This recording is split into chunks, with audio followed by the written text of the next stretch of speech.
mga kababayan, pag-uusapan natin ang iba't ibang isyong hinaharap ng ating lipunan sa cyberspace. Welcome to CyberChat and be a cyber guardian. Narito na po tayo sa ating second part ng talakayan natin. Let us request our panelists who have been seated here quietly since we started to introduce our guests earlier. They have been intently listening kasi marami silang gustong itanong sa ating mga guests. Maaari po ba ninyong ipakilala ang inyong mga sarili one by one? Let's start with ma'am. Mrs. Cristina P. Dablanza po, Principal of Benigno Aquino Junior High School. Mrs. Priscilla de Guzman po, Guidance Teacher ng Talipapa High School in Caloocan City. Mrs. Mia Llamas Bringas, fourth year BA Speech Communication student from the University of the Philippines. Mr. Patrick Hernandez po, Academic Instructor from Pinmaaraw University. Merwin Sakdal po, second year BSIT at Pinmaaraw University. Mr. Gian Anthony Siamisola po, grade 10 student from Eliohio Amang Rodriguez Vocational High School. Isa sa ating mga panelists experienced bullying when she was a child, and it went on to cyberbullying from high school to college. She filed a sexual harassment case in school and was able to move on. She is now a live streamer, using this platform to talk about cyberbullying. Let us call on Miss Jessie Cristia Marie Llamas Bringas or Miss Mia. Okay, any of you guys can answer the question, but personally po kasi as attorney mentioned, I am currently a live streamer for a platform right now here in the Philippines, and currently one of the things that I actually tackle is mental health and especially cyberbullying, which is something I actually experience on a daily basis in my platform. I remember you guys mentioning kanina that it is actually the responsibility of the person using the technology. So how do we educate the people to be more responsible with the way that they use the technology, the kind of power that we have, considering that we have the internet, we have all of the access to the kind of information that we have now? How do we make sure that the children are actually protected from all of that without breaching their privacy? So I think parang balance lang, but the overall perhaps principle is respect and the dignity of the child. Parang safeguarding pa rin ang para pinaka-criteria. And at the same time, siguro, sabi mo, how do we do that? I suppose one is yung mga different stakeholders like school, media, what else? Churches, binanggit kanina, parents. So ang daming, parang the whole village has to be involved in terms of educating, safeguarding, protecting our the way we use technology. Yeah. I guess maybe in terms of the church at least, personally from my experience, part of the reason why I don't go to my church is because of the judgment. Yes, yes. How do we strike the children in the sense na we are here for you and you're gonna be okay and it's safe for you to talk to us? Hindi yung tipong, okay, simbahan yan, so I'm not gonna go anywhere near that. Correct. Thank you for asking that. Siguro ako muna sasagot kasi simbahan, no? Okay lang ba yan? Although lahat tayo bahagi simbahan. But I think usually supposed to be, ang pinaka-first line, parang si Christ, I do not throw a stone at you. Parang ganyan. So, ibig sabihin may paggalang. Pero, siguro it will help a lot. Parang, for example, confession. When people confess that we assure them, they experience consolation. So, ibig sabihin, hindi sila parang pinagalitan. Pero, parang kumbaga hindi siya judgmental, but more compassionate, more understanding, and isa pa, ano kaya, what steps to do to move on? Yeah. Mia, what made you decide to share your story to us today? I guess siguro it was, like I said, I've been using my platform to speak about cyberbullying, to speak about mental health issues, especially right now, actually, in my line of work. Every day, actually, you experience some form of cyberbullying, especially since you're in front of the camera, you're in front of strangers who can just go on the internet and then interact with you. And then some people would come on my stream to call me ugly, to call me fat, and you know, that's the kind of power talaga that people have when they're on the internet. And you know, it makes me reminisce about like everything I've been through. I've been cyberbullied from the age of like what, 12, 13. I guess from all of that kasi, I realized that sige, there might actually be some sort of pain on the part of the bully, pero one thing that people don't realize is that being bullied at a very young age, it sticks with you. And people don't realize that, you know, it's the kind of thing that haunts you at night, that makes you think at night, that as I've actually like sought help for this before, and I ended up getting depression. I ended up being diagnosed with multiple other psychological disorders from what happened to me. And I realized that, you know, if I don't start speaking out now, then there are other children out there that are in danger of developing the same illnesses that I ended up getting from all of those experiences. And I realized, you know, someone especially at least that's my age, it's not as threatening to hear it from someone that's a bit closer to your age. It's not as nagging if it's coming from someone who's like in their 20s. Kasi teenagers especially, like, they don't like approaching adults nga, yun nga, kasi they feel like they're gonna get blamed and all that. And I've experienced that as well. Like my parents, for example, would always tell me like, kasi bakit hindi ka lumaban? Or kasi bakit hindi ka nagsabi sa amin? As if it was that easy. Right. And a lot of children are actually going through these things. A lot of children are silently suffering through these things. We are trying to battle through these very traditional views kasi of things, and we just ended up having more power to spread and to weaponize. Yeah, that's exactly the word. Like, to weaponize social media, the internet in general, to harm people. But that's why I've been so passionate about my streams. I've been so passionate about my videos. Kasi nga, you know, the same thing that we have been using to weaponize, and the same thing that we have been using to harm other people, maybe we can also try to use that to start providing healing for other people, to provide them with an avenue where they could potentially feel safe in an environment that has been turned into such a chaotic and such a dangerous place. Mia. Thank you, Mia. Thank you for the incredible display of strength and courage. It's very admirable. With your passion put to use, you will be able to help a lot of young girls. Thank you.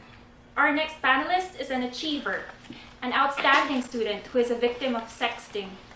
She is here in the studio actually, but she would not want to face the camera, and we respect that. Tawagin po natin siya sa alias na Ai. I am here as a voice of the students. Like, I would like to suggest for teachers, for educators to set boundaries with their students. Teachers should know where they should stop, and students as well. I mean, students should know when to stop, when they know that the teachers are showing some things that pwedeng mag-lead to something. And for the classmates or the friends of the students who are victimized by cyberbullying or sexting, they should be supportive to their classmates or friends. They should not make any stories or use social media to create foul accusations, because it will affect someone's mentality and it will affect someone's confidence. Like, you will not know that the person is affected because makikita mo lang na okay lang siya pag pumapasok sa school. But as she opens her social media accounts, as she opens her Facebook accounts, pag nakikita niya yung mga post ng kaklase niya, especially anonymous post, iwasan na lang natin na parang itag or i-mention natin yung pangalan ng victim. Kasi mas mag-create pa siya ng other side of the story, kahit hindi naman totoo. Like, hindi mabibigyan ng chance yung victim para mag-speak sa side niya. Kasi, nahatulan nyo na and nabigyan nyo ng judgments. And, para sa mga nabiktima, kahit mahirap magtiwala, you should communicate with your parents. Though you're afraid of their judgments. Like, for the parents, they should listen to their daughters or sons para hindi na din makadagdag pa sa magiging problema ng kanilang anak. And one last thing, sana kada school bigyan nila ng protection yung mga students from the teachers. Bigyan din natin ng konti respeto yung mga nabiktima. Like, wag na natin pahabain pa yung story, gumawa ng story. Kasi hindi natin alam kung paano to makakaapekto sa pagkatao nila. Father Ted, is there anything that you would like to say? Parang narinig ko lang, parang there are lessons to learn, no? One big lesson is, ang tawag doon ay yung parang child protection o yung safeguarding. Usually, I think she kept mentioning about boundaries. So, ibig sabihin, teachers are bound to protect their students, not misuse through texting or whatever. Classmates, isa pang lesson yon. Classmates are parang bound by confidentiality or respect to take care of their classmates. Yung ganon. Not to, kumbaga, be the channel of also parang misjudgment or false accusation. I suppose how to provide sanctuary, no? So, tapos binanggit din niya yung parents. Siguro, how can parents be, how will the parents have a safe atmosphere na parang listening, nakikinig, and not to judge. Ako din siguro, for the people who have been affected, to get some help, no? To get some help, let's say, available yung, kaya nga, alam ba ngayon, kukunti po ang ating guidance counselors. Minsan, 1 out of 5,000 people. Paano mo tutulungan nyo ba yan? Dami, lalo na sa mga public schools. So all the more, I think the need for advocates to really clamor for more guidance counselors in schools, lalo na yung ating mga public schools, yon, para may makausap yung mga tao. At saka to create programs and protocols, no? Thank you, Father. Dr. John, as a teacher, do you have any advice for I? Yeah. Actually, I just want to honor you, for your courage to share. But, I think your story can be a lesson for all of us here, that we have to be more to stand for what is true. Yeah, I think teachers should have to set boundaries. No, sometimes we use social media to communicate, but sometimes we are also human. We tend to forget our boundaries. But with your story, I think this is a challenge for us, a call for us as a teacher, that we should be more responsible.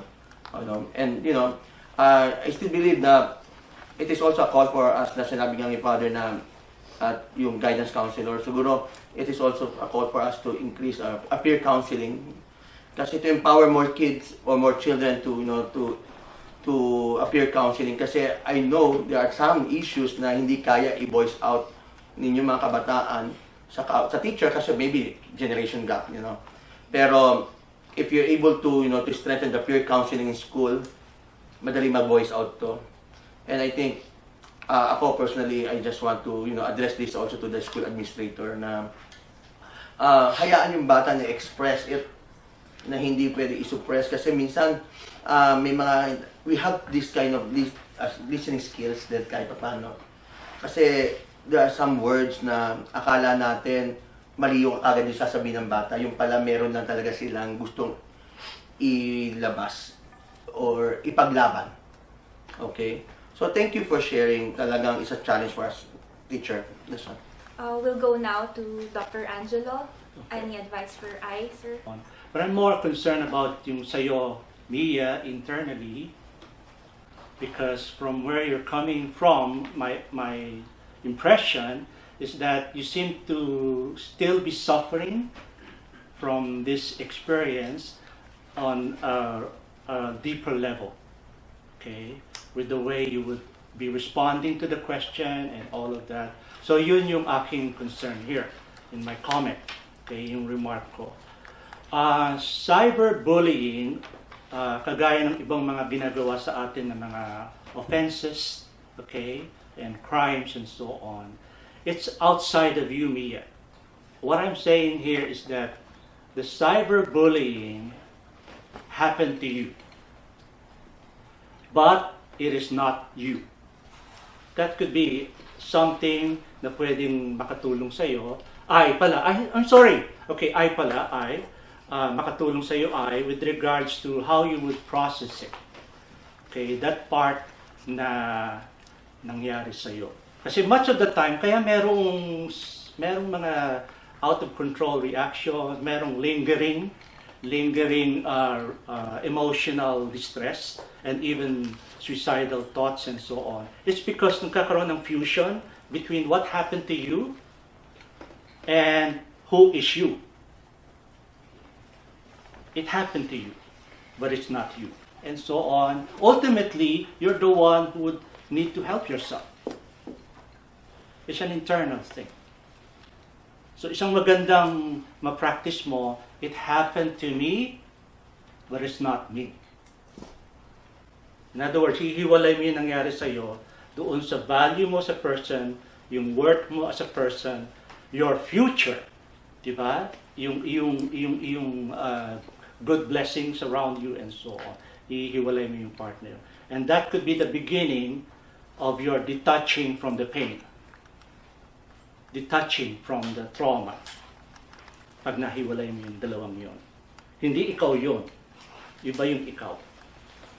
Thank you very much, Dr. Angelo. Yeah. I thank you so much for sharing your story truthfully and boldly.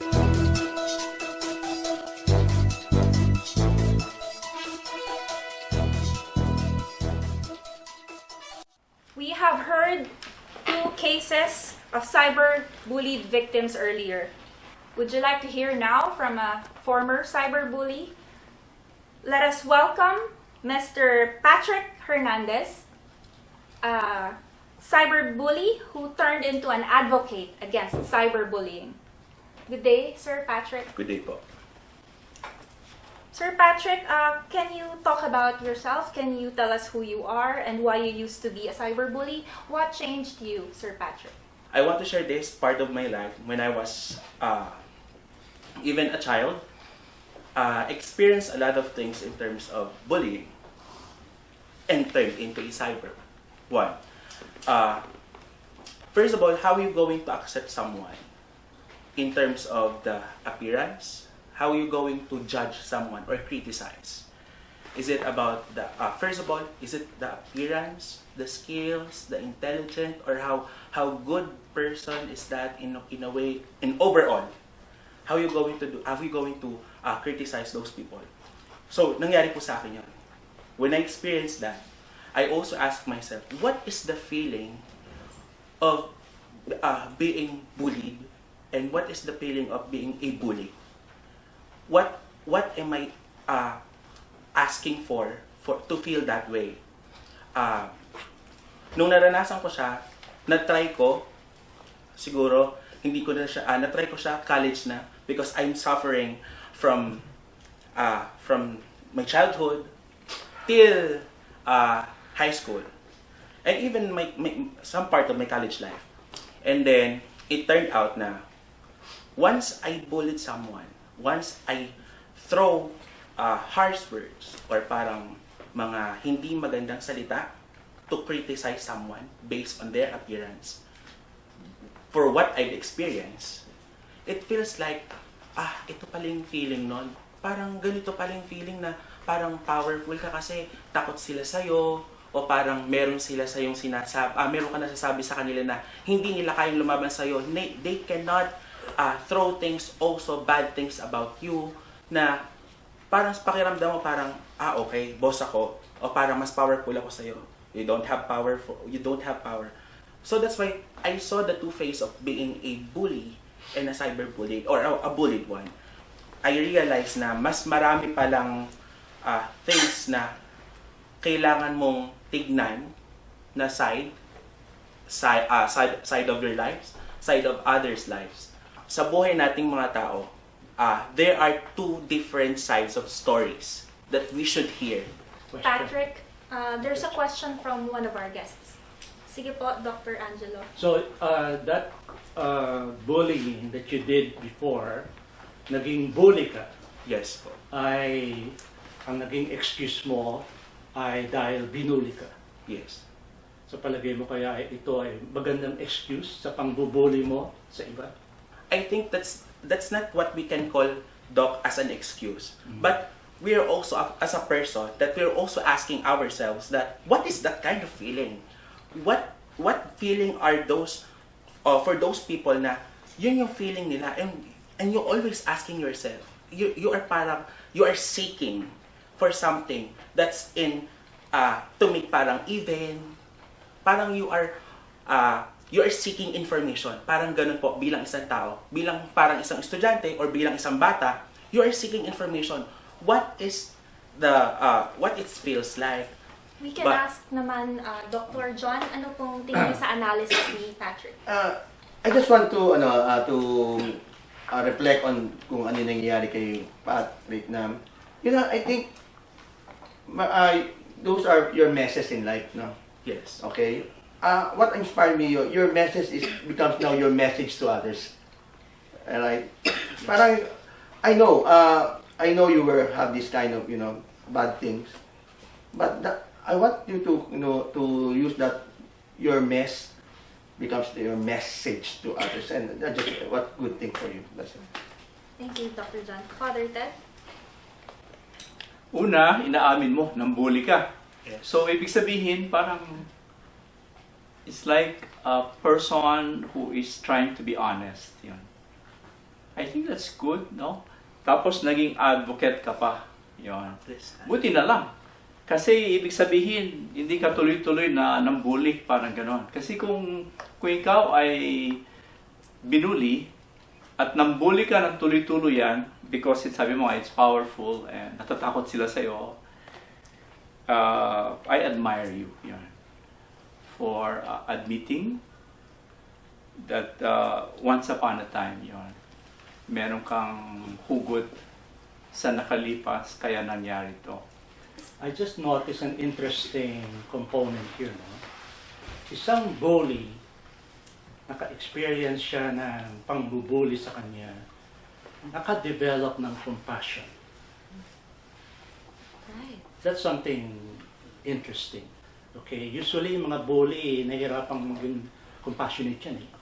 Diba? Nahihirapan yan makaramdam ng mga dinaramdam ng iba. Pero yung sa'yo, nag-transition ka from that condition to a place whereby you've developed that compassion. And I suppose it's not just coming from a place where you would like to know what the victims are experiencing or feeling. I suppose it's also coming from something from deep inside you. Deep inside you. Not just that. Yung pag-develop ng compassion na yun because of what happened to you. Okay? And I think this compassion thing, makakatulong din sa mga biktima na makita yung mga bullies that they also went through something. Okay? Yung mga bullies kasi, they're also human beings, diba? And they went through, maybe meron silang dysfunctional family, maybe sinuntok-suntok sila, or talagang na-abuse sila, and so on.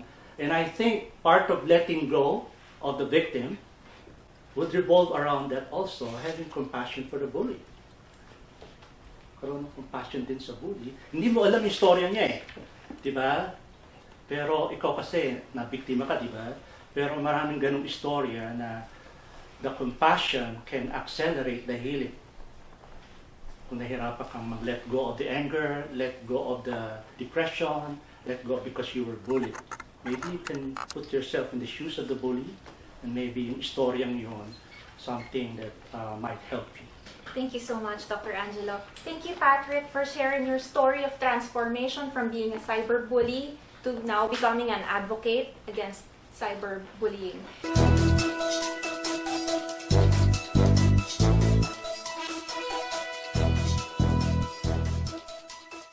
Kasama din po natin ngayon ang isang teacher and guidance counselor at isang principal ng public school. Ma'am, paano po ang ginagawa nyo if there is a report that someone got cyberbullied? Una, si Ma'am Presi po muna. Presi de Guzman. Yes. Good day po. Good day, ma'am. Attorney Kat. So, I'm coming from a public school.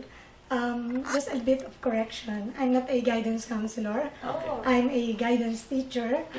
Kaya nga, I was so, with Father Ted saying na yun yung problem with the public school. We lack counselors, full-time counselor, because in my case, I'm handling 4 classes of grade 10 students on top of my work as the only guidance teacher of 1,500 Wow. students.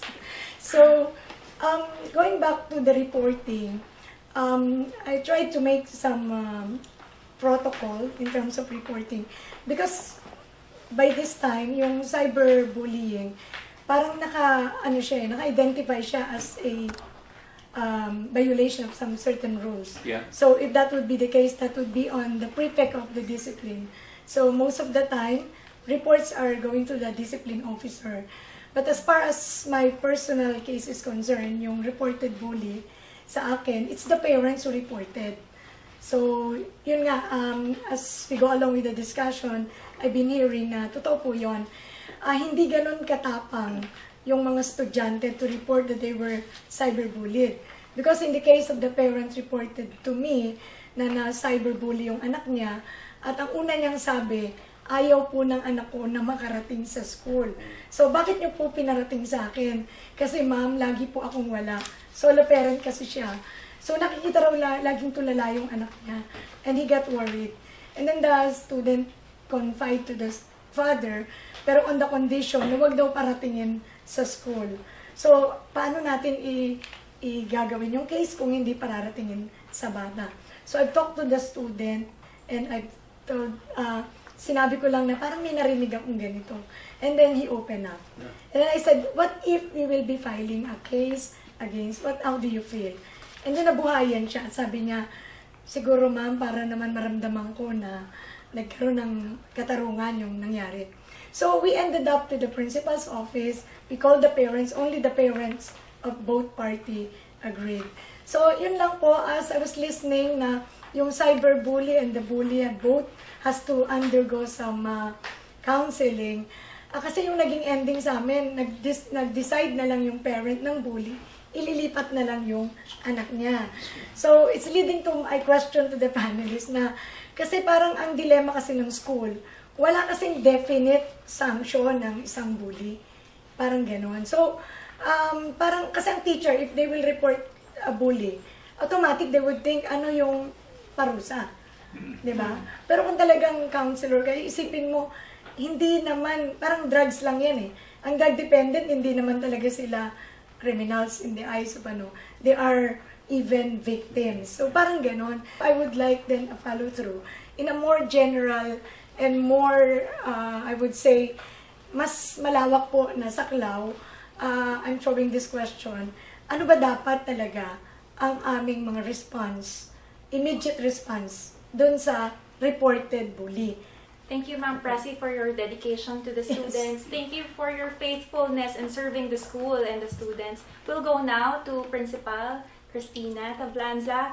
Ma'am, biglang principal po ng school, paano ang proseso kapag bibigay kayo dapat ng disiplina doon sa nag-cyberbully or ng bully? Okay.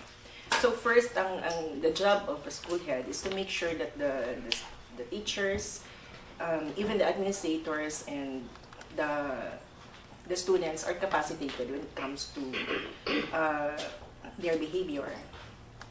So basically po, each school has what you call child protection policy, which is from DepEd. So this is localized. So what we do is we make our own procedures based from what DepEd has given us. So first po, yung procedure niya talaga, a school personnel or official will file a complaint notice about cyberbullying or bullying or abuse incident. And then the incident will be reported to the school head, that's me, and then the offending learner and the parent would come for a conference. Yun po. And then the victim and the offending learner will be referred to Child Protection Committee. So what we do is we set up a meeting with both the cyber bullied and the bully and then the parents of both. And then we hold the conference. Yung mga cyber bullies na i-encounter namin, yun bang ang pamilya nila ay magkahiwalay ang mga magulang? So, ang nakikita ko pong problema is that yung mga nagsa-cyberbully na mga bata ay parte ng pamilya na hindi buo, na walang guidance from the parents. So after gathering the barangay, the parents, the teachers, the victims, and the bully, what happens next? Basically, may intake sheet yan. Naanuhan muna, nagkakaroon ng investigation. Kung hindi naman ganun kasi yan it's agreement between the parents then. Kung how could we make na yung hindi naman yung madehado yung bata. So usually, ang pwede mong gawin doon, unang-una doon kailangan i-refer mo sila for counseling. So ang ginagawa kasi sa school we only have guidance teachers. So hindi sila capable na talaga. So basically, ang gagawin, i-refer mo ngayon sa hospital. The closest hospital na meron doon sa vicinity ng school. Ganon.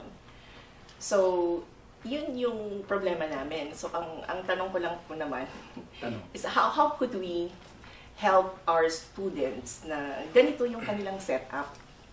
Kasi po, yung sa public school, parang 50% of our students are parang belong to broken families. O ang mga parents nila nasa abroad, or pag nagpapatawag kami ng meeting, hindi nakakarating because ang mga parents has to work parang from morning up to night, mga alas 10 na dumarating. So wala talagang guidance. I think isa lang pwede kong suggest para maging meaningful naman yung sa I think you have to establish parenting seminars na lang muna para turuan yung mga magulang kung paano maging magulang. Wala nga po sila yung problema. It is one way of, kahit broken family sila, even a guardian, it should be a regular session na lang muna for them to realize how to become a parent, positive parent. We can only do so much, but in the context of a large school like yours, public, diba? One solution, possible relief for you, would be, aside from your yung inner resources you're on, you need to network with others. The network with different agencies and so on to help dun sa part na yun. While also equipping your own teachers to be maybe alternative or surrogate parents for their wounded students na biktima ng cyberbullying and so on. Thank you po for gracing us with your presence. You're obviously devoted to the children in your school. Thank you so much po for your hard work, ma'am. We'll go now sa ating mga Communication Foundation for Asia Communicaton winners. Kumusta kayo dyan? Sila po ay si Merwin Sakdal and Gian Hamisola. Meron po ba kayong masasabi? Hindi po ako magsisinungaling. Naging bully rin po ako at nabully.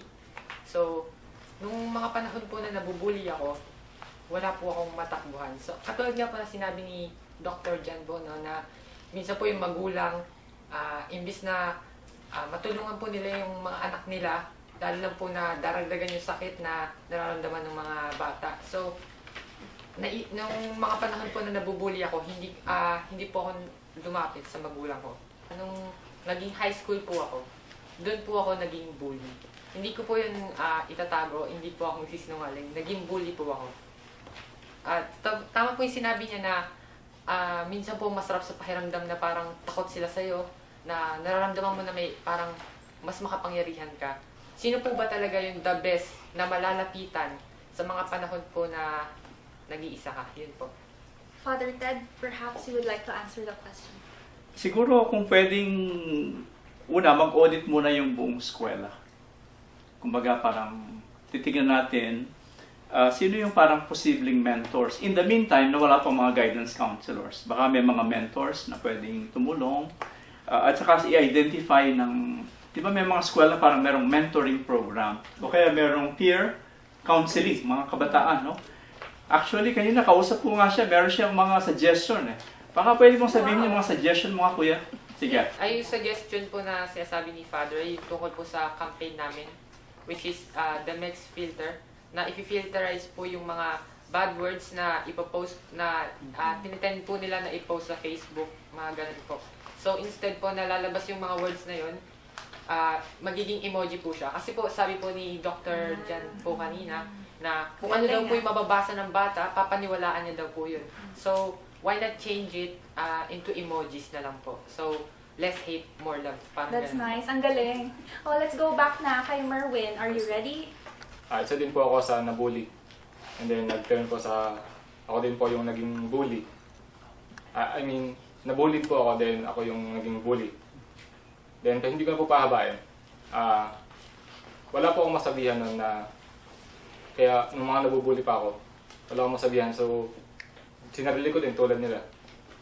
Naging bully ako. Marami akong nasaktan, gano'n. May mga circle of friends na nagmi-mission. And then, nilapitan nila ako. Tapos, ayun, sumama ako sa church. Then, Bible study. Doon ko na-realize na pagka tinanggap mo si Lord, papasok sa'yo yung Holy Spirit. Siya yung kusang gagawa sa'yo. At marirealize mo na yung mga maling bagay, hindi mo na gagawin. Bali, ibig sabihin nun, yung Holy Spirit, yun yung kukonsensya sa'yo na hindi mo na dapat gawin yung mga mali. Ayun, narealize ko na yung mga mali kong nagawa ay hindi ko na dapat balikan pa.